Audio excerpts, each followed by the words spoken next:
The best game you'll ever play just might be that game you've never played. Welcome to Tabletop Shop.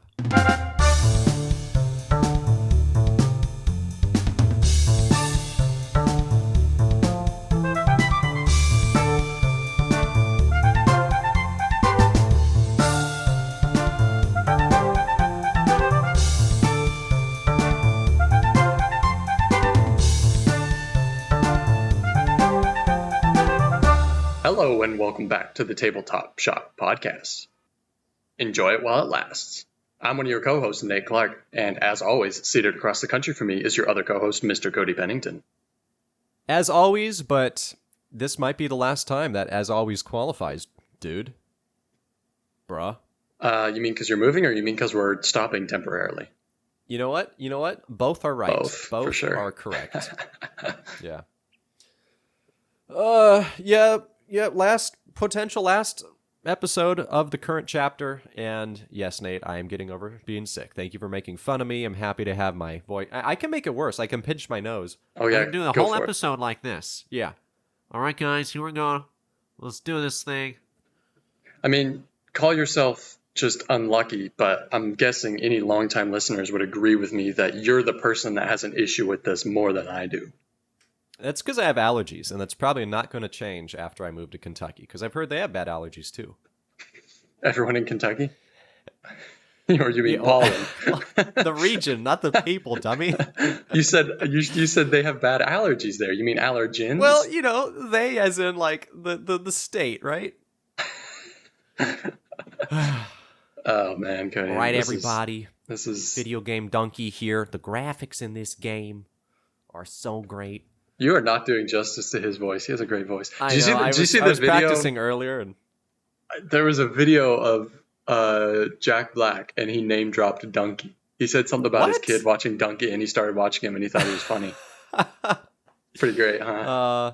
I bet Donkey feels good, but this is totally random. I've been curious though. How many subscribers does the Act Man have? Does he have more than Donkey? Because I feel like the Donkey has more. The what? What's the first channel you're saying? The Act Man. He's like just shy of 2 million. I've never heard of him. He's a mildly suave, sarcastic game reviewer personality. He's pretty funny. You should watch him. Okay. He had Marty O'Donnell on one time. Okay. Well, I mean, 2 million subscribers isn't like necessarily stealth mode, so that's true. That we would know. Cody, Nate, quick, how would you activate stealth mode right now? What would you press? What would I press? Yeah, come on. The X button. The X button. X. Yeah. X for stealth? Yeah. What are you playing? Even X. I mean, if I had a keyboard, I'd go to like Control, or maybe, C would just be crouch. Probably Control, but if I was on Xbox, it'd be like right stick or something. What, you mean pushing right stick down? Yeah. No. Yeah, like clicking it. I think that's sprint. Typically. You sure that's not left stick? I think, I'm not sure. I haven't played a video game in a long time. I haven't played a video game since the last time I played a video game. I think maybe like right or left bumper might be crouch. Bumper? Dude, what do you... No. I don't know what you... No, you might be right. It might be right stick and left stick is sprint. Pretty sure. Unless you're playing Oblivion and there is no sprint. In which case, left stick can be whatever you want it to be. Or Halo Has Halo ever had sprint? Dude, what if Halo had stealth? What if you could go stealth mode in a Halo game? That'd be revolutionary. You mean like other than crouch? You mean like prone? Yeah, no, like you crouch and then the little Oblivion eye thing appears and you can see if enemies can detect you or not, right? You can level up. What's interesting is that like whenever you get like an invisibility, I'm just thinking about the first Halo game. Whenever you pick up like an invisibility thing, I feel like enemies still always see you immediately. I feel like it never works. I mean, if you're moving, I feel like you're easier to detect. Sure. But what's the point if you're just standing there? I Like don't know. You could in so Halo, can you snipe you 'em? typically have to kill everybody anyway. So like you go invisible, but then you just have to start blasting anyway. So it doesn't matter. That's true. Well, they can't just make you like invincible, dude. Like it's a boon. It's a Well, it's perk. temporary. It's like 15 seconds, and then it's gone. Yeah. All You right. like that sound though, right? The wah, wah, wah. Yeah, for sure. Yeah.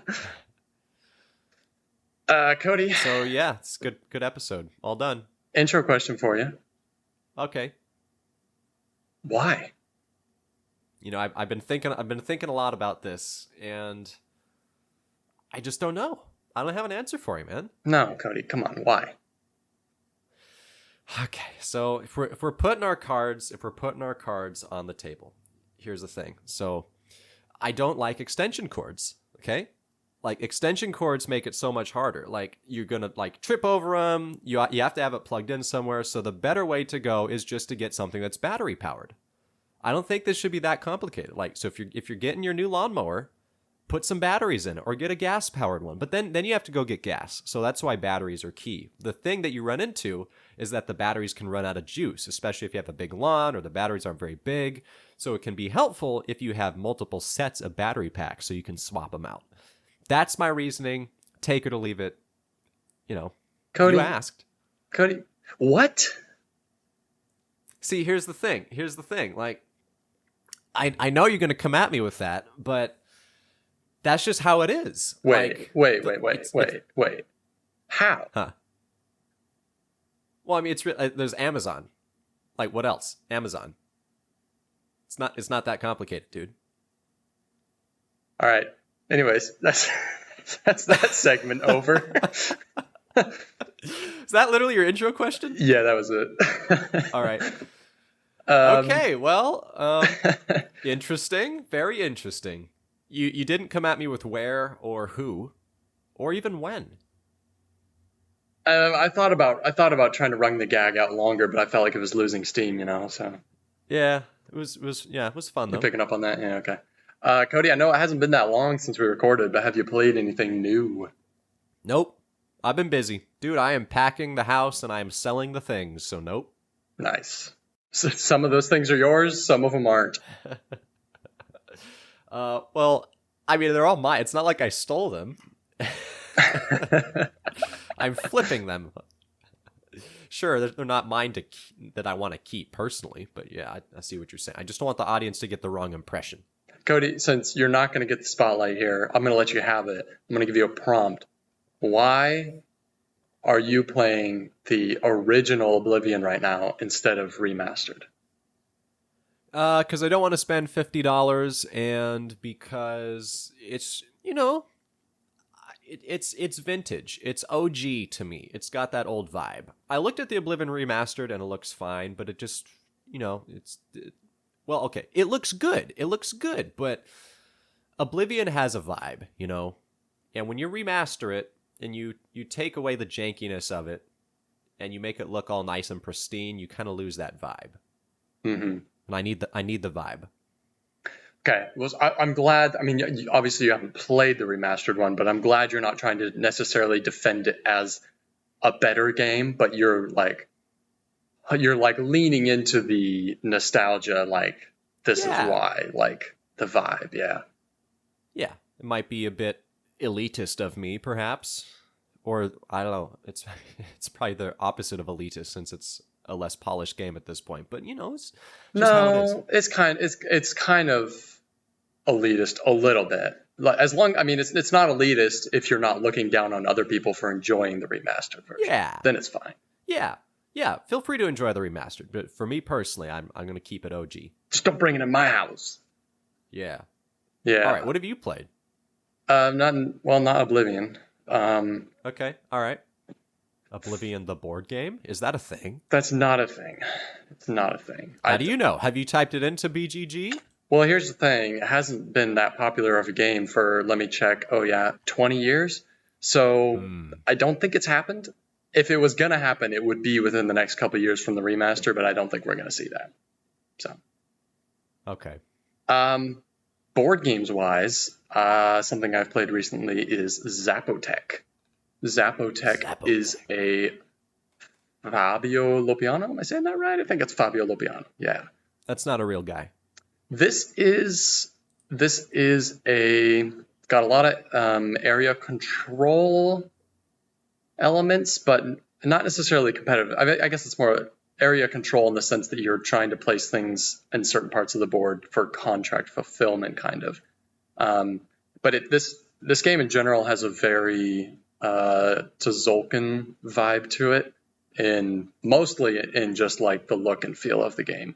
But also like there's some little tracks and stuff, and the resources, how they work, kind of resemble Tzolk'in. Just there's no big gears and stuff like that, right? But there's a lot of other stuff that feels similar. I don't think he worked on Tzolk'in. I'm gonna check that real quick. No, but like it was. You lose a coolness point every time you call it Tzolk'in. I feel like it's kind of elitist if you say Tzolk'in, Cody. You're like, oh, I know to drop it at sea. I feel like it's just right to say Tzolk'in. I think it's cultural appropriation, is what it is. But how do you know? I have no idea. How do you know, huh? It's using English characters. Is that cultural appropriation of English? Tzolk'in is not Fabio Lopiano, but it is Luciani and Tascini, so two different Italian designers. There's some like, what are they doing making mind games? No, I'm not getting into this. Mostly because I just don't care. I don't care.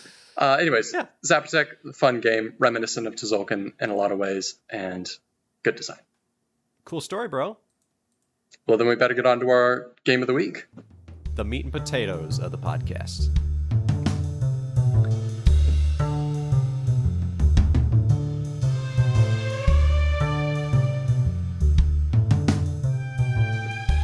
All right, so we decided not to do a mystery game of the week since this is and again, I feel like this always comes up not at the very beginning of the episode where it should, but if this is your first time tuning in, this is the last episode for we don't know how long. We'll pick it back up at some point in the future because we enjoy doing it.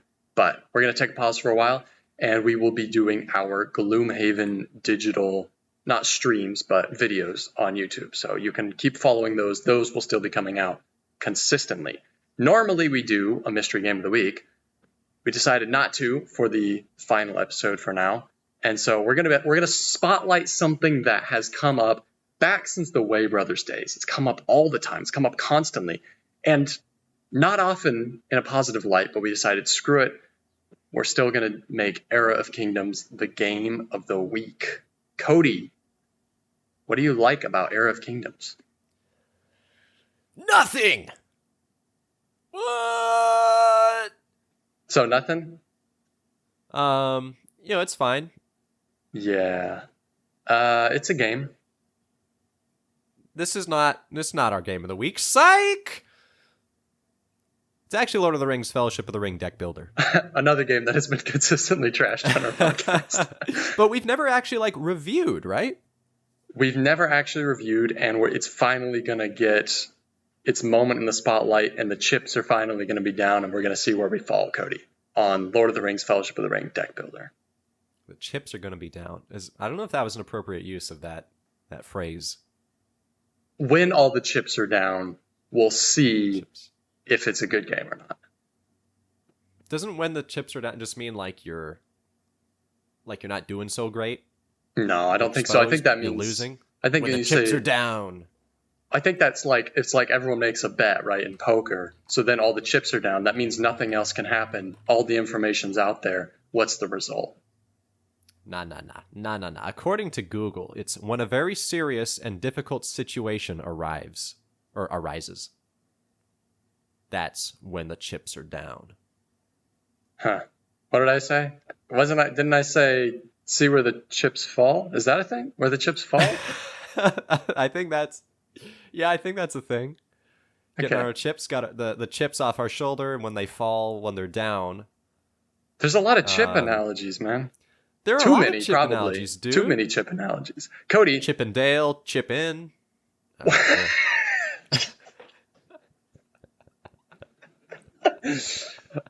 Anyways, I'm gonna gloss right over that. Cody, what is happening? What do you like about Lord of the Rings Fellowship? It's too many words. Why is it so many words? The game of the week. Lord of the Rings Fellowship of the Ring deck builder. It's yeah, here's the thing. even though I knew that this was our game of the week, I totally spaced actually preparing anything for it. I focused on the board banter, but I can do this on the fly, on the cuff. That's a thing. That's another phrase, on the cuff, on the seat of your pants Well, here, when the chips are down. I'll let you know. All I wrote down was just like 4 adjectives in a row as like all the information I wrote down for this game. I figured we just do it on the fly no matter what. So Okay, sweet. Well, let's just start with some positives. I like the theme. The theme's great. It's Lord of the Rings. Hard to beat Lord of the Rings, right? In terms of IPs. yeah, I was gonna try and play devil's advocate there, but I mean, there's other good IPs. No, don't get me wrong, but like, sure, Lord of the Rings has magic, but literally, but also it is magical. Like specifically the movies, though. I think like the Peter Jackson movies, because I play like Journeys in Middle Earth. The theme does not necessarily save the game for you. I mean, the game's like okay, but it's like you're playing it like it's. I know it's Lord of the Rings, so I don't really care that much. Fellowship of the Ring, you got like all the pictures. It's kind of like old and chintzy that way, but it's fine. What you're saying is you don't necessarily want Aragorn and Frodo and Boromir. You want Viggo Mortensen, Elijah Wood, and Sean Bean. Yeah. That's what you want. Okay. There you go. Yep. Okay. So it's the IP as performed by legendary actors in the early 2000s. Right. Okay. Yeah. Except Elijah Wood. He's not that legendary of an actor. Yeah. No, he mostly did like independent stuff after this. Some of it I've watched and I liked. I don't know if you ever saw 9. I think the movie's just called 9. I think he did the main voice in that. That was pretty good. There was another one where he's Huck Finn, I'm pretty sure, in like a Huck Finn movie. Oh, that totally tracks. That makes sense. There was some other movie that was like the end of the world, or no, there's some other movie he was in where he's like this weird looking guy that rides around on a scooter and he has like a little dog. I don't remember. It was a weird movie, man. It was a weird movie. Yeah, so this game is, I mean, it's a very basic deck builder. It doesn't do anything really original other than, no, I don't think it does anything original. No, I haven't played that many deck builders, and obviously it has differences from Dominion. But like, it's got this system where you're kind of like, there's enemies that everyone's kind of trying to fight. It's not cooperative, but like you're using your cards to, instead of buy cards from the market, if you have enough like buying power, you can buy whoever the enemy is, and basically you just get to add him to your deck, and it's a really powerful card, right? And that's also the game timer. So it's got that, which is a fine system. I don't think it's original in any way, but it's kind of fun because like you can get these really powerful cards into your hand, and it's just kind of a wacky, zany, chaotic game, which like if you know that going into it, that's great, especially if you like Lord of the Rings as a theme. But well, I'll get to the buts because we're not talking about cons yet, but it's pretty fast, and it's a lot of fun if you know what you're getting into, if you know that it's going to be just kind of chaotic, right? But yeah, it's not really doing anything original necessarily. I thought we were saying what we like about the game, dude. You're getting in, you're throwing a lot of clarifications in there. But I'm all over the place. Like I said, I didn't prepare for this. Oh, okay, all right. Well, here, let me throw a good thing at you. I like some of the card synergies in there. If you load up on the green cards, the allies, they're going to play off of each other. If you load up on the enemy cards, I feel like they don't synergize quite as well as maybe the green does, but they're still there. If you get like a bunch of Morio orcs, then you get a whole bunch of power. Dude, Morio orcs can be OP, dude. It's pretty cool. Dude, get all them Morio orcs. Just grab them. I feel like the Browns don't necessarily play off of each other, just kind of more of like they give you something. Yeah, they're kind of the things that'll work in any strategy. But you're right. There's kind of two main things you want to lean into, like either the green ally strategy where all the cards play off each other super well, or like the red enemy strategy. They all play off each other super well. Yeah. If you don't lean into one of those, you probably will lose. That's for sure. And it's fun. And there's enough cards in the deck to keep it interesting too, right? You might be leaning into a certain strategy, but like you don't see a lot of the cards that you were using the last time you were doing the ally strategy, So, although there are a lot of repeats. there's more stuff I'd say, but I feel like we have to wait for kind of the cons, or at least neutral. Let's just keep let's just do whatever we want, man. Like we don't even have to do pros All and right, cons. okay. Just talk. Okay, cool, sweet. The fortune cards, those are fun when you get them because you flip them over, you play them for free. It gives a little boon to whoever gets them, but it's also just it's just random. It's random, and someone can just get them over and over again. It kind of represents the game. The game is kind of random, and they can hurt you or they can help you. And when someone else gets all of the fortune cards, they get to play them for free just on their turn. You're like, I really hate you right now. Yeah. And as an extension of that, like that's one thing. Like it's one thing if somebody's getting lucky and like, okay, good for them, whatever, right? It might be kind of annoying. It's another thing if you're continuously getting unlucky with the enemy cards, because this game has this thing where like whenever an enemy comes into the market, because they're mixed into the deck too, right? A lot of times whenever they come into the market, they have an ambush effect, which affects the person whose turn is next, which means just by cards being flipped over and added to the market, you can have things that will make you lose cards.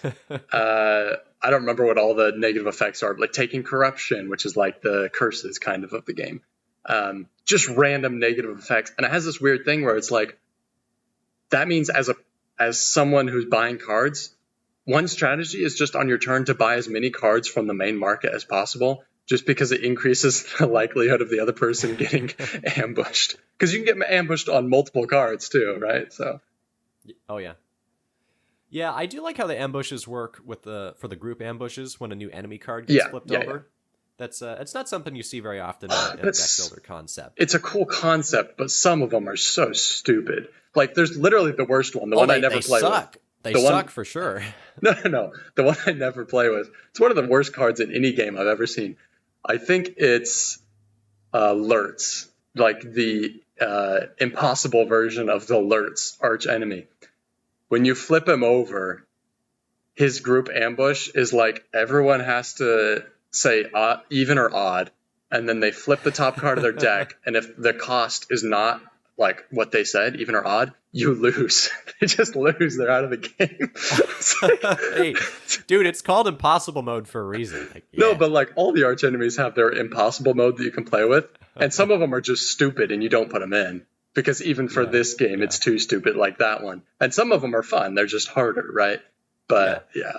So that one, it just cracks me up. It's one of the worst things in a game ever. Yeah, I think that's what it comes down to with this game is you can't go into this as like a hardcore gamer ready for a nice even competition, a nice even battle. This game is very, very random. You can do a super great job at managing your hand and choosing great cards, and then you can just get totally burned by no fault of your own. So if you go into that willing to accept that, you can then turn it into almost like a fun party game. And then you can play with just the really dumb, stupid, impossible mode versions of all the enemies. And everyone just gets trashed and it's unfair. And by the end of it, you're just like, why did we do that? I mean, okay, let's do it again. Let's do it again. Uh-huh. It's a weird little dynamic. Well, I don't know if I'd say let's do it again, because it's not that short of a game either. Like, yeah, it doesn't take a mega long time. It's longer than your average game of Dominion, that's for sure. Well, yeah, it depends how many players too. So this game does have... So first of all, I had 2 follow-ups. I had one for each game. I don't know how the follow-ups differ. They can be combined. I'm just looking at the BGG page here. So you can combine... I have played the Two Towers one. Okay. The follow-up. And honestly, it's been so long, I barely remember it. But I think there's like kind of a cooperative thing a little bit going on where there's like wall cards that are... You're trying to like put them up or they're getting beaten down by the enemy that like sort of represent Helm's Deep. Mm-hmm. Yep, that's all I remember. Okay, it was fine. Well, what's interesting is that the designer of this also designed... Well, he's done a lot of deck building games, but he did the DC deck building game, which is ranked 1054, and I know it's shown up on the Dice Tower a lot, on lists and stuff. Like, people really like this game. I'm wondering how similar it is. I wonder if it uses the same system as the Lord of the Rings one, and it's just been more popular because it's superhero themed, Or I wonder if it actually has different bones, you know? Because if it was a carbon copy, just rethemed version of the Lord of the Rings one, that would be a real shame if it was liked this much. Yeah. It wouldn't deserve it, is what I would say. I wonder which one is the highest ranked. It almost seems like they go down in rank each time we go. So like Return of the King is over 5,000. Two Towers is like 4,500. Where'd Fellowship go? Yeah, Fellowship is like just under 3,000. So interesting how they get lower as they go. I'm guessing they sold less copies as you go too. That could be. They're super expensive though. Like they're not in print anymore. I want to say it's like $80 a game, like on eBay if you find it. Yeah. Yeah. I was just gonna check because we can check that on BGG here too. Ooh. Looks like you can get a used copy for, well, it's all over the place. I'm seeing 23.50 and 150. So I think people don't know what it's worth. And all those are all active listings. So you can buy it new on Amazon for 60. How is it new? Is it like a new printing? Still in print, I guess. My impression was totally out. Well, you can't buy it from I don't think you can buy it from Cryptozoic anymore, which is who produced it. This is saying visit the Cryptozoic Entertainment Store on Amazon. That's where it's from. Maybe Amazon still has some of their copies, and just the actual production company doesn't anymore. Maybe. Yeah, it's not coming back. It's not. Do you still own this? Yeah, I do. Okay. Haven't played it in a hot minute. Keep it. But it's one of those games you kind of just keep on the shelf for a long time and never get rid of it. I mean, it's something my brother and I played when we were younger, you know, because it was one of the few games we had around. And it was Lord of the Rings, right, which we both loved. So, like, we played it a handful of times for sure. But I just don't know how often I would come back to it now. Like, pretty rarely, for sure. Didn't you get this at a grocery outlet? I did, yes. That's for those who don't know, who aren't in our area, that's just like a really discount grocery store. Well, it's a lot like Aldi in the sense that it's got discount groceries and there's like one or two aisles of just random mystery box merchandise. So that's where this came from. Yeah. Super random. Cody. Well, that's Lord of the Rings. If you had a copy of this game right now, would you sell it or would you keep it? Oh, that's rough. That's hard because I know it would be pretty valuable if I sold it. I don't know, man. There's a copy for $23 on BGG, so unless it's got like water damage. Did I like borrow this from you, or did we trade for it at some point and then I like traded it back to you? I feel like I had it in my possession for a little bit. Bro, okay. That sound familiar? Yeah, no, we did swap and then swap back. The person, was that like for Euphoria or something? It might have been. Yeah, we might have swapped and then swapped back both of the games. Yes. That's this is funny. The person who has Lord of the Rings deck builder for $23 on BGG is the person who runs Congress of Gamers, which is a gaming convention in Rockville, Maryland that I went to last year. What? Yeah. Dude, you got an in. This guy, dude. Asked him to like take $2 off. This guy has my copy of Hadara for free because I brought a bunch of games to sell at the con, and I accidentally because he like runs the con, and I accidentally left my copy of Hadara. Like somebody picked it up, and then they accidentally left it on his shelf with all the games he was selling. And I just forgot to pick it up because it was, I just forgot about it. I sold everything else. Yeah. I forgot that I'd even brought Hadara. And then he sends me an email a couple of days later. He's like, hey, I have your copy of Hadara. And I was like, dude, just keep it. That's funny. Making connections, dude. Yeah. That's very specific. All right. That is our game of the week, Lord of the Rings, Fellowship of the Ring deck builder. Buy a copy off Eric Engelman for $23 on BGG Marketplace. All right. And now it's time for a few games that we are not authorities on because we've never played them. Ooh. But we're still going to talk about them. Should be interesting. I just want to, you know what? I was gonna undersell us and say that we're not really authorities on any of this stuff we talk about on the podcast anyways, but I would beg to differ. I think we are sometimes. I think so. Compared to maybe 99% of the global population, we are authorities. Ooh, yeah, we're definitely in like the top 5 percentile, no question about that. Yeah. So, we're going to do top 5 games we want to play. So specifically, these are games that we have never played before, that maybe we have in the back of our minds, that we really would like to give a try. So it should be interesting, because obviously we're going to know a bit about the games, but we're not going to know enough to really even explain necessarily how they work. Although my number 5 is a derivative of a different game, so I should have a good idea of it. I'm not sure if that's the case for any of yours. We'll get to that. I think I'm right. Cody, why don't we get to it right now, unless you've got any more preamble you want to do? I ain't got no preamble, because, my number 5's Fin Span. Dang it. Nate's always ruining my fun. Yeah, I was going to do this cool intro thing. Now I just can't. No, I just can't, man. Full disclosure, I don't know what's on Cody's list. Just that was the first thing that came to mind. Yeah, what's my number 4, dude? Ooh, come on, do you have that? Good question. I'm going to go with Kutnahora. Nope. Okay. Anyways, Cody, you're number 5, Fin Span. Take the floor. My list is sacred now. Yes, number 5, Fin Span. I love Wingspan. Wingspan's great. I have played Wormspan. I would like to acquire it at some point. It did not have the same charm as Wingspan did have for me, though.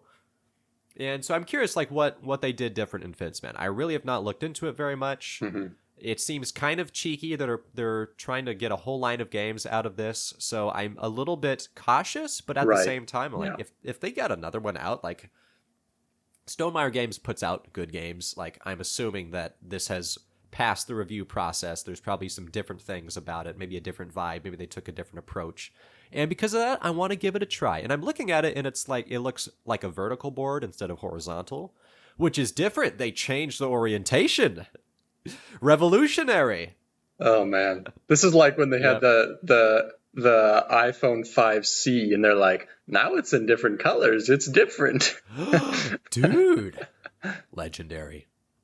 Yeah, that's all I got. Designer David Gordon, Michael O'Connell. I've not heard of these guys. I don't even see that Elizabeth Hargrave was involved, which is suspicious. Was she involved in Wormspan? I think she was, as not like a designer, but as like a consultant or something. Consultant? This is like George R. R. Martin on Game of Thrones. Wormspan. I guess, yeah, bring her in, ask her the questions. Yeah, I remember reading somewhere. She's not credited like on BGG under designer or anything for Wormspan, but I know she was involved. So maybe she was also a bit involved with Finspan. Okay. Yeah, I mean, I'm not surprised it's on your list. So if you had to buy a game right now, would you buy Wormspan or would you buy Finspan? Honestly, since I have played Wormspan, I would buy Finspan just for the freshness take the risk. Of it. Yeah. And, well, Wormspan, they go kind of a fantasy route, so since they have to have all these made-up dragons, they all just look sort of weird. Finspan is going to be back to the more realism realm, so they're actually going to be actual fish, and I think I find that a little more appealing. Sure. Yeah. Hey, dude, Finspan might be your in for getting your dad to play modern hobby games. Hey, I got both my parents really into Sherlock Holmes Consulting Detective. They were all about that. Not really a board game, modern hobby game. Okay. Yeah, but still, they enjoyed it. So there you go. All right. What's your number 5? My number 5 is a 2025 release. I don't think it's actually out. I think it was a Kickstarter. This is called Lairs, Lairs. This is a 2-player only dungeon crawl where the first half of the game, you design your dungeon. And then the second half of the game is the other person trying to go through and survive your dungeon. So I think it's all simultaneous. But it's got this cool element where, like, I think there's some drawing and stuff, but it also has some physical components for sure. And like, I think there's actual physical walls and stuff. Like, you're building a dungeon on a little map with traps and monsters and treasure chests and stuff like that. And then you each have goals that you're like trying to like get treasure, I guess, and then escape, you have actions you take, like it's still a board game, but it has this cool element of you're designing yours. and then you and the other person swap, and you try and survive the other person's. So it seems like a really cool idea. I would want to get it. I don't know how sound it is mechanically, but I would buy it just based on that premise. It sounds really cool. Yeah. It's got some cute little pieces. I like the little chests. Yeah. It's got a cute little like this. It's got this like kind of like tiny epic dungeons, is almost what it could be, right? Yeah. Huh. I'm vaguely getting like Flippin' Right vibes in a way. Yeah. Well, I'm not sure. Like I said, functionally, I'm not 100% sure how it works, but it looks like it's mostly physical components. Like you have a board with a bunch of coordinates on it, and then slots for walls, and then you can put monsters in rooms. So like you're creating something physically that can be reset. Huh. There is a paper and a pencil in one shot, but I don't know what it's doing. Yeah. There's also dice, so there you go. It's a roll and write. Sure, why not? But yeah, it looks cool. All right, interesting. I'm intrigued by that. Let me know how it punches once you get it. I will do that. All right, well, my number 4 is a game that Nate just could not guess. Try as he might, his little brain just could not possibly comprehend the subtle context clues I was portraying to him, which is a famous, legendary game that any gamer would probably know, even if they've never played it. And probably most gamers maybe have not played it compared to all the other games. Wait. So your number 4 is a game that almost everyone knows of and most people have played, but you haven't. No. Probably most people haven't played, I would think. Oh, okay. What is this, like Twilight Imperium? Yeah, boy. There you go. I'm 2 for 2, What is it like? Hey, I gave you lots of context that time, though. Yeah. What is the newest one? Fifth edition? I don't think there's a 5th edition yet. Maybe I'm thinking of D&D. Twilight Imperium. There's 4th edition as of 2017. Yeah. Here's the thing. Would I ever buy this? Probably not, because I don't think Kirsten would at all be about this game. And I know it's very ludicrously expensive. What is it? Looks like Amazon, 165, Noble Knight Games, 135. Okay, so not. I was going to think it was like over 200 maybe. And I don't often have like 8 hours to dedicate to a board game. Yeah, that's the biggest thing. Maybe in the future, but it's, Twilight Imperium just sort of has that mystique where like everyone knows about it. It's this crazy game. It's rank 5 on BGG, and I would like to give it a try. I've played, what was that 4X game we played? Heroes of Land, Air, and Sea. Yeah. Yeah, that one. So like I've got, I understand the vibe of 4X, and I like that. Like I'm an RTS gamer, so I like PC games that you can play like that. So I like the idea of trying to do that somewhat board game-esque. Hard to tell, like in the long run, like would I enjoy it? But I'm fairly confident that I would. But will I ever get this? Probably not. Did you know it's a Corey Konieczka design? Looking at the designer list, yes. Did I know that 2 seconds ago? No. Okay. Christian Peterson. He sounds familiar. Yeah. He's done other things, Nate. If you had asked me even 2 years ago, I probably would have told you, I don't think Twilight Imperium is my kind of game, but I would absolutely want to try it. I'm at a point now where I know, like, I will usually try just about anything, but I've reached a point where I know this is not something I would enjoy. Even as a one-off, I just want to experience it. I know for a fact I wouldn't enjoy it. I don't like 4X. I don't like games that take 8 hours.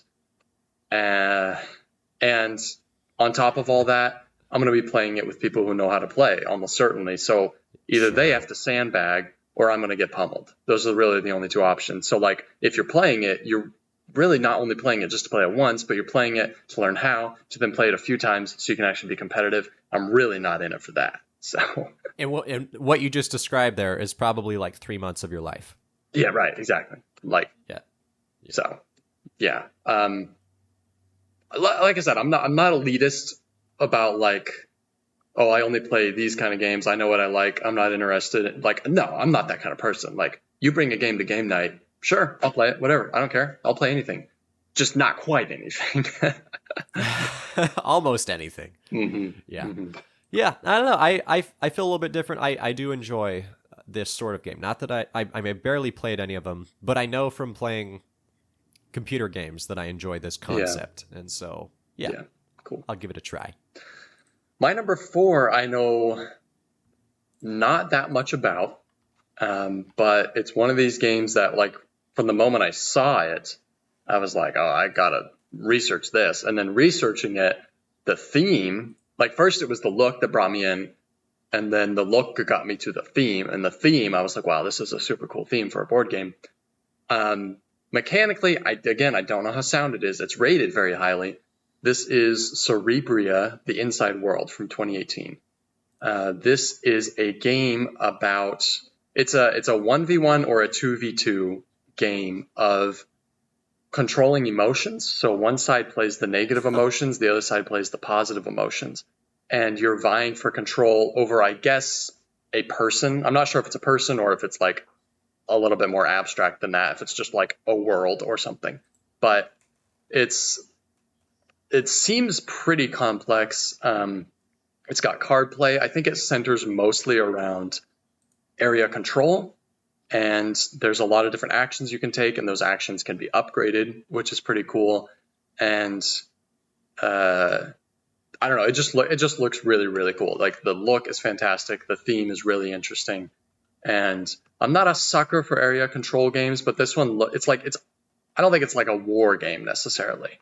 I think it's a lot more abstract than that. But it's got some rotating board in the middle, and it's got a lot of different things going on. It looks really, really cool. So this is Inside Out, the board game. Yeah, before Inside Out was a thing. I don't know when Inside Out came out, but yeah, I mean, essentially. But that's what I said. It's like, I don't know if this is like supposed to be happening in somebody's, let's see here. It says emotions and a tug of war to represent the mind. So allegedly this is happening in somebody's head. I don't know if that really comes through, but I feel like the theme would come through in this game just looking at it. Here's what I want to know. Whose head are we inside of? The designers. It's going to make the game for me.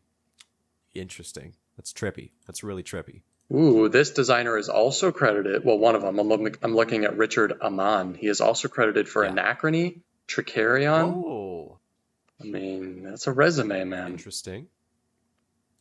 Anachrony gets you some serious points. So is the second guy. Yeah. Victor Peter. I wonder if this is just a crew that worked on Anachrony. Oh, not Istvan Puxi. But still, that's interesting, right? So, like, these are all, I can't remember where David Turchi is from now. I'm guessing they're all from the same country. I'm not sure where they're from, but yeah, I don't know. My gut reaction was Italian as well. No. I could be wrong. Well, anyway, interesting game, Nate. I have not heard of this at all, and it's been out for a little bit, so I think super well plugged into the gaming arena lately. Well, the fact that it's pretty heavy. I mean, it's rated a 4.34, and that it's either a 1v1 or a 2v2. Like, those are both things that are going to keep it from really hitting the spotlight, right? So that's true. And 2018 is before we were in the hobby, also. So was it though? Really? Yeah. I mean, you were still in high school, my friend. No, you weren't. Sorry, I was still in high school. I graduated in 2016, bro. We did not We didn't get into board games until after we shared an apartment. So yeah, it probably was like, I know we did a whole podcast episode like about this, but 19 or 20. Anyways, that's my number 4. Anyway, all right. My number 3 is a game that you are actually going to know a lot more about than I. Bring it. And it ends in the same way that Cerebria does. It ends in the same way. What are you talking about? It ends with Rhea. Arborea. And it's not diarrhea. Arborea. There you go. 3 for 3. Yes. Although the clues are getting slightly easier. They're giving you when the chips are down, when the chips fall, that chip on your shoulder gets you going. That's what it is. Arborea. Yes, you've told me about this a few different times. And yes, I am intrigued by it. I've done a little bit of personal research on it. I really like that concept of the push your workers up and then choose when to take them. And the longer you wait, the more good things you'll get from them. And obviously the game is a lot more than that. It looks like there's, I guess, qualification scoring where you can advance up on a few different tracks, so you earn more points for different things, so you get some good synergies. I like that kind of thing. I like it when there's multiple things like that all working together to get you maximum points.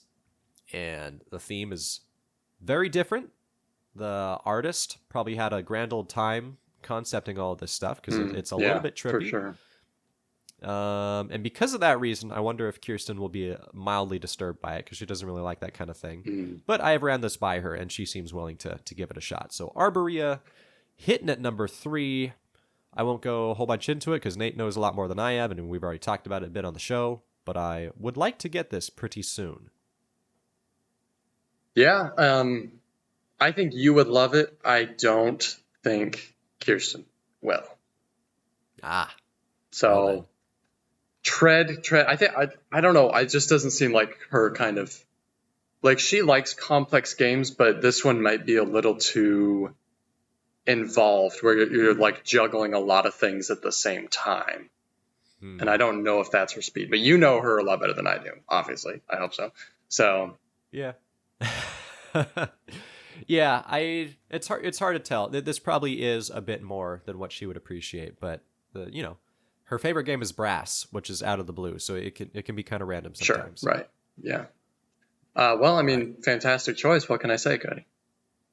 Thanks, dude. What's your number 3? My number 3 is one that I think we were both interested in when we were first getting into the hobby, but it was impossible to find, and it still is. And furthermore, I believe due to tariffs, this company will not be delivering the second edition that was kickstarted with an expansion.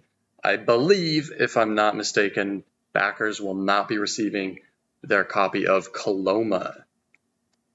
Coloma is a Wild West themed game by Johnny Pack, and it's got a couple interesting things. This is one that, like, since the beginning of the hobby, this has been on my list of, like, I really want to get this game. I don't think it's ever been available. And then it was not too long ago kickstarted again with, like, a second edition with an expansion. But it was way too expensive. I was like, I just can't do that, But yeah, anyway, so it's got a couple cool things going on. One of which is that everyone like picks an action at the beginning of each round, and then if there was an action that was picked the most, let's see, every action has like a bonus that goes with it, and you only get to do the bonus if the action you picked was not the action that was picked the most. So whichever one was picked the most will not get the bonus, and anybody who picked a different action will get their bonus with their action. It's a lot like Broom Service, it sounds like, in that way. So I love that because I'm a big Broom Service fan. And it's also got a Garfield Games vibe to it because it looks like Micho artwork. I'm going to double check. But just looking at it, it looks like Micho, yeah. So, I mean, it looked kind of like a Garfield game. But, you got lots of cards with special powers. And it just looks like a fun game. So I doubt I will ever own it. Maybe if I ever know somebody who owns it, I'll get to play it. I didn't realize the art in this was by Milo. This Milo Dmitrievsky. He did all the original. I just said that, Cody. Garfield games. Oh, you did. Yeah. Sorry, I was just coughing, so I probably missed that. No, I said it like 30 seconds ago, but you're good. Oh, did you? Okay. I might have been responding to my neighbor at that point. So. Bro, engage. It's the last 30 minutes on air for who knows how long. Dude, okay. Yeah, I know. I'm sorry. So yeah, designer Johnny Pack, Coloma. That's my number 3. Yeah. I think this is buried in my to get list. Right. Somewhere down there. Yeah, I think that's one that when we both first got in, I think we both kind of found out about it. It's 2019, so like maybe that was right on the cusp. And we were like, people were talking about it when we were getting in the hobby. I don't know, but I just want to say too that when you type in Coloma on BGG, you've got your results: Coloma 2019, followed by Coloma 2019, followed by Coloma Deluxe Edition 2019. Why do they have 2 entries for Coloma? Probably 2019? the first. Yeah, 20. The fact that they're all 2019 is a bit odd, isn't it? When you click on the second one, it looks like I don't know what's going on. The art looks real different. I think somebody literally just made a different game called Coloma in the same year. That's funny. Because that's what happened with Euphoria. There's another you're game right. called Euphoria Yeah. that came out in 2013, so they had to add Build a Better Dystopia. Yeah. That's funny. That's fine. All right. Well, anyway, viewers, I hope you caught all the things that I missed as Nate was talking about Coloma. Here's the thing. I've heard of Coloma. I am already interested in it. I don't need to be convinced. So instead, I'm going to talk about my number 2 pick for this list, which is a game that came out this year that is a sort of a sequel to another game that I also want to play. And I know that Nate has played the first game. Nate, I've given you quite a few context clues here. What am I talking about? Actually, I was just zoning out, man. Say it again. Too late. Number 2 is The Anarchy. Okay. Yes. So I know that the first game, Hadrian's Wall, is just a mega flip and right type game. Flip and right? Not a roll and right, right? You know what? It's kind of neither. Like, it's technically a flip and Okay. right, but not in the sense that other flip and rights are. It's a right. It's just a right game, is what it is, right? It's just a flip game. Yeah. So I'm already intrigued by that, and I want to get it. And I know Nate was less enthused about it because it's much more like you're just doing your own thing as opposed to having much interaction. I don't really mind as much about that, so I'd be cool with it. But hearing that the Anarchy is like the mega adaptation of it with even more stuff, I'm about that. I want to try it. It looks like it might hurt your brain a little bit. There's lots of places, lots of decisions to make where you're going to advance or click the box, all those gamer terms that they like to use. And yeah, I'm like to give it a try. Yeah. 8.4 rating already. That's pretty good. That is very good. It's definitely efficiency is, so to speak, the name of the game with Hadrian's Wall, and I'm assuming also with Anachrony, but like you said, turned up another notch. So I like the little castle pieces on it too. I'm just going to say that. yeah, it does have a nice production. I think they also took it up a step for that too. So I also like that Garfield Games is producing games by other designers, that they're kind of becoming their own company. I know that they've already been doing that for a while, but it's just kind of cool to see. well, I mean, that's natural, right? Like you start to branch out and start to like, you want to make money, right? So you start reaching out, you start outsourcing your designs and you make some more money that way. So We just got to give Shem a call and get some of our designs in there, right? exactly. Yeah. What was the rating on that one? 8.4, you said? 8.4, baby. Not a super high rank right now, but I mean, it just came out, so. Well, so did my number 2, Cody. But my number 2 is in the top 1,000, and it's got a Damn, all rating of 9.1. So get on my freaking level, man. Quick, tell me what it is so I can spam a 1 on it and bring it back down. You won't want to. This is not really based on a video game, but it's based on an IP that has spawned many video games. This is The Elder Scrolls Betrayal of the Second Era from 2025. This, from what I've heard... What's going on here? So I'll say one thing off the bat. I don't love the look of the game. On one hand, I do, and on one hand, I don't. So they went with a pretty streamlined design, it looks like. It uses all poker chip style markers instead of minis. It looks like not dual layer boards, but actual like one layer, but then it has holes for pieces, which actually, as a side note, I much prefer that. I no longer have a love-hate relationship with dual layered boards. I just have a hate-hate relationship with them. They really make me angry. All of them warp within like 2 plays. By the time you're playing it the second time, they've all warped and they just spin around like a top on your table. I really hate them. So I actually much prefer this, where instead of the layer on the bottom, it's just the top layer with holes. And so, I mean, it's effectively the same thing, right? You just can't print anything underneath where you're putting pieces. Yeah, I see. Apparently this is really like so far the best adaptation of like a Skyrim type game, where you're just going on adventures, doing quests, you have a character, you're upgrading your stats, getting, it really apparently captures the Elder Scrolls vibe, which is exactly what I'm looking for in a board game. And I know that Anna likes Skyrim a lot too. And so this is something that if I got it would definitely hit the table. So, I mean, we're going through Gloomhaven right now, so like it's the same kind of thing, right? It's an adventure, dungeon crawl-esque, at least, where you have a character that you're upgrading with, weapons and such. And then we both like Skyrim. So this is a shoe-in, and I would be very excited to play it. I know that Kirsten and I have Gloomhaven waiting to be played, but I literally just now added this to the top of my priority list because that looks awesome, dude. Right. And we're playing Gloomhaven digitally right now, so it's like right. I think Kirsten would probably enjoy the story a lot more for doing like an Elder Scrolls thing, because we played through Skyrim together, and she's kind of watched me play Oblivion now. She plays a little bit too here and there. She gets a little bit creeped out by some of the stuff in Gloomhaven. I mean, it's really not that intense or anything, but she enjoys a story that she can more like kind of get into. And if you have like creepy demon things and blood creatures going around, she's less about that, but she likes more high fantasy stuff like this. Yeah.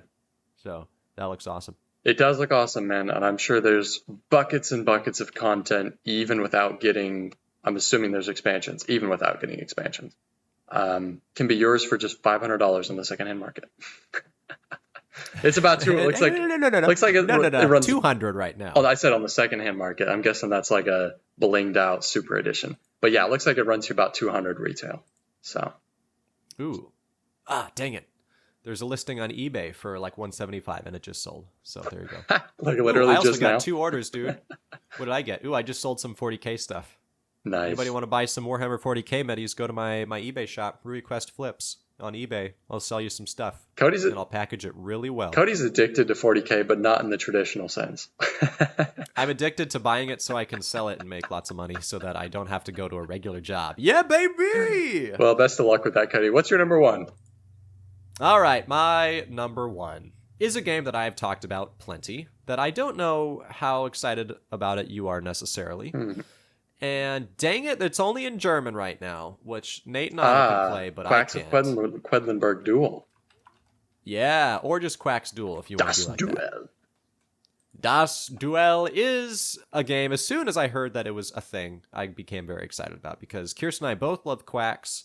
I know the Duel train is getting very, very overridden, and that train is wearing out, and it's steaming, and it's like headed for a cliff. Nate, quick, what is the game that is going to make the Duel train like officially go off the cliff if there's a Duel adaptation of it? Come on. Ooh, Seven Wonders Duel. Yeah, or Chess Duel maybe. I was gonna say, yeah, they'll bring back one of the OGs, and then people will finally wake up and be like, "Wait a minute, they're just selling us the same thing." When there's Monopoly Duel, then the train will officially explode. Just like that probably picture, exists, like, dude. The Legend of Zorro with Rufus Sewell tied to the front of the train, smashing into like a giant pallet, and it explodes. Dude, I That's what's gonna happen. he's in that, man. He is, dude, and it makes it so much better. He's a great actor. He is a very good actor. But anyway, Quacks of Quedlinburg, The Duel. I want to play it. I want to give it a try. I'm assuming, and I am also kind of just hoping, that this is a streamlined implementation of Quacks that is catered towards a 2-player experience. You think? Yeah, I don't know. You think Quacks isn't streamlined? I guess I say that not in a sense that Quacks needs to be fixed. It would just be cool if you could have that experience that you can play maybe a little bit quicker. Because Quacks, you do have to like set up a few different things. You have to choose all of your little, not spell books, but your ingredient booklets that you're going to play with. I don't know. We like games that you can pull out extra quick. And it looks like it does say playing time is 45 minutes to an hour, so it's still not necessarily super quick. No. But yeah, it looks fun. I'm excited about it. I'm still waiting for the English version to hit America. Hopefully that actually happens at some point. Well, I will say at the very least, at least they got this printed out before the graphics overhaul. Oh, good point, dude. Very good point. Hopefully that doesn't like happen to the English edition. See, I think it might, though, if it gets brought over to the US, because I think the reason that happened was because a different US producer or distributor picked it up, and they decided to do a graphical overhaul, maybe to generate more interest or something, which obviously they did. but I think that was why it happened, was because the license for it changed hands, which means probably if Duel gets picked up, it's going to be by the same people. So. Guess I'm learning German. All right. My number one is another one that, honestly, I don't even know that much about this game. But because of the designer's rep and because it's so highly ranked and because it's a good old-fashioned Euro, man, I really want to play it. However, it's pretty ridiculously expensive. This is Stefan Feld's Bruges from 2013. Like I said, I don't know that much about it. I know it's got a lot of like character cards with special abilities. I know that you roll dice at the beginning of like each round that affect everyone. So not Castles of Burgundy style, right? But like you're rolling public dice that will affect, what everybody's doing. And I don't know too much else beyond that, other than that I'm pretty certain it's another point salad type game, as a lot of Felds are.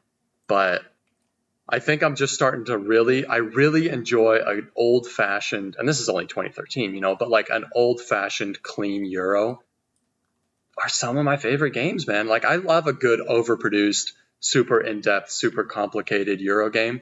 I also love a good, just old-fashioned classic Euro where the replayability comes from the interaction and the different things that can happen, as opposed to just from like variability of setup or like variable player powers. Sure. Like this is back when games were still clean enough designs that you didn't have to put that stuff in to try and create almost fake replayability, right? Like Knizia is the master of this, but Feld's also good at it. Have I played, I don't know why I'm asking you, have I played any Feld games besides Castles of Burgundy? I really don't think I have. I don't. I know you've talked about quite a few of them. I don't know if you have, to be honest. Are you looking at his stuff right now? Yeah, I'm glancing at it. The Castles of Burgundy, the dice game. I forgot that that's a thing, and that's just stupid. Yeah, I know. It's already a dice game. Yeah, I know, right? It's like, there's something recently that was like such and such the card game, and it literally already was. But let's see, we got Castles of Burgundy. I haven't played Trajan. Bora Bora is good. I've played that a few times. Bonfire I didn't love. Carpe Diem I didn't love. A friend of mine picked up Civolution at PAX last year. I really want to play that.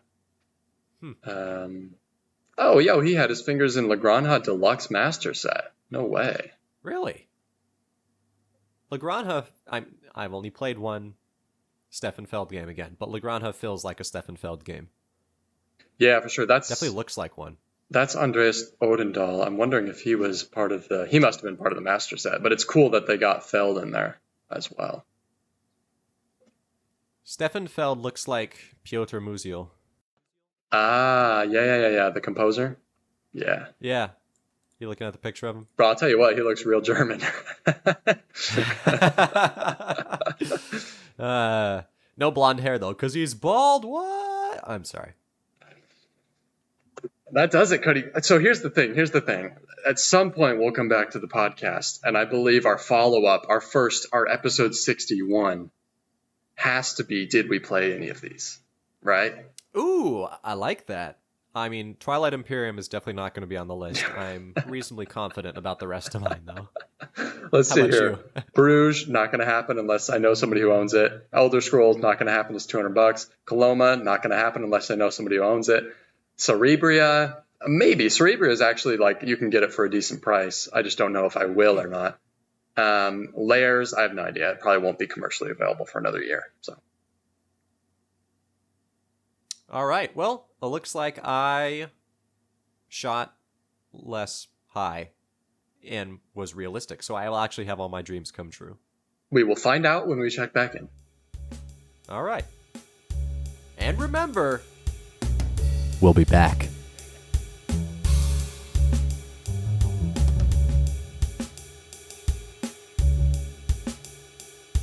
Folks, we will be back. We don't know when, but let us direct your attention to our YouTube channel, which you might be on right now as you're listening to this.